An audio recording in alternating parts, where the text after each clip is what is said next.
பாருங்க. என்ன பண்றீங்க ரிஸ்வானா மேடம்? நான் சில்லி போட போறேன். என்ன போடுறீங்க மேடம்? சில்லி இல்ல கடுகு போடுறீங்க, சில்லி போடுறீங்க. கடுகு போட்டிருக்கேன். அடுத்து வந்து கருவேப்பிலை போடுவேன். கடுகு போட்டுட்டு சில்லி எல்லாம் போடணுமா? ஆமா. ஃபர்ஸ்ட் அடுப்பு பத்த வைக்க வேண்டியது இல்லைங்களா? அடுப்பு பத்த வைக்கணும், அதுக்கப்புறம் வடைச்சட்டி வைக்கணும், அதுக்கப்புறம் எண்ணெய் ஊற்றணும். எண்ணெய் காயவும் கடுகு போட்டுட்டு கருவேப்பிலை வச்சுருக்கேன் பாருங்க. இந்த கருவேப்பிலையை போடணும். இது வந்து சில்லி இல்லை, ஆனால் சில்லி மாதிரி வேற ஒரு இது டிஷ்ஷு. இது யாரும் வந்து செஞ்சுருக்க மாட்டாங்க. இது வந்து புது டிஷ்ஷு பாருங்க, புதுசாக இருக்கும் இந்த சில்லி. அது வந்து சில்லி மாதிரி எண்ணெயில் பொரிச்சு எடுக்கிறது இல்லை, இது வேற மாதிரி இருக்கும். எண்ணெய் கடுகு பொரிஞ்சிச்சுங்களா? அடுத்து பார்த்தீங்கன்னா கருவேப்பிலையை போட்டுட்டோம்.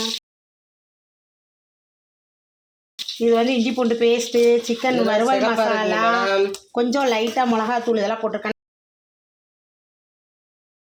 வச்சுட்டு மறுபடியும் ஆயிலில் வந்து போதும். நிறையெல்லாம் ஆயில் செலவாகாது இதுக்கு. ஏன்னா சில்லி மாதிரி எல்லாருக்கும் இது ரொம்ப பிடிக்கும். முக்கியமாக பார்த்தீங்கன்னா சாப்பிடுவாங்க. அந்த அளவுக்கு டேஸ்ட்டாக இருக்கும், பிடிக்கும் ரொம்ப. மசாலாவோட சேர்த்து ஆட் பண்ணியிருக்கோம். சில்லி மசாலாவோட போட்டோங்களா? இதை எடுத்த இடத்துல ஒரு பொருளையும் வைக்க மாட்டேன். அப்படியே வந்து இதை வந்து ஸ்ப்ரே பண்ணலாம். இதே இவ்வளோதான் ஆயிலே அப்படியே வந்து கொஞ்ச நேரம் வந்து ஸ்பீடாக எரியும். ஒரு தமிழில் வச்சுட்டு ஸ்லோவாக வச்சு இந்த சிக்கன் வேகணும்ல நம்மளுக்கு. எங்க மேடம் சில்லி மாதிரி இல்லையே, சகப்பா மிளகாப்பொடி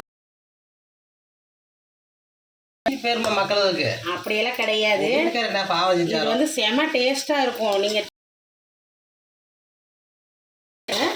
செமையாக இருக்கும். ஏன்னா ஆயில் வந்து அதிகமாக கிடையாது. விரும்பி சாப்பிடுவாங்க. ஆயில் ஊற்றுறீங்க மேடம்? முதல்ல கொஞ்சம் தான் ஊற்றிருக்கேன், அது பத்தலையில. அதனால இன்னும் கொஞ்சம் விரும்பி சாப்பிடுவாங்க. ஏன்னா வந்து சில்லி மாதிரியெல்லாம் இல்லை, நிறைய ஆயில் ஃபுட்டும் இல்லை. இது கம்மியான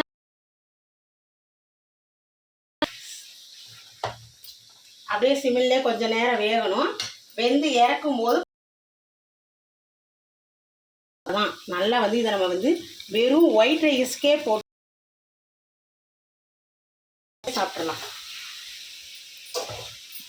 ஓகே, ஒரு 5 நிமிஷம் அப்படியே வேகட்டும்.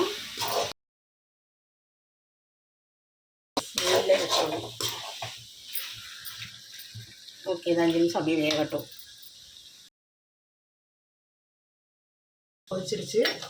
இந்த குழம்பு யாரு மேடம் வச்சது? இது என்னோட ஹஸ்பண்ட். வித்தியாசமா இருக்கு. என் ஹஸ்பண்ட் தாளிச்சு விட்டுட்டாரு, எல்லா வேலையும் முடிச்சிட்டாரு. அப்புறம் பொடி மட்டும் போட மாதிரி, அவ்வளோதான். அப்போ உங்க வீட்டில் நீ சிக்கன் சாப்பாடு, சிக்கன் கிரேவி, இது வறுவல், ஒயிட் ரைஸு, தயிர்,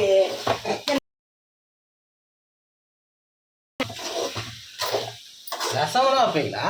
இன்னைக்கு நாங்கள் செம்ம விருந்து எங்கள் வீட்டில். வாங்கிட்டு வந்து வச்சுட்டாரு.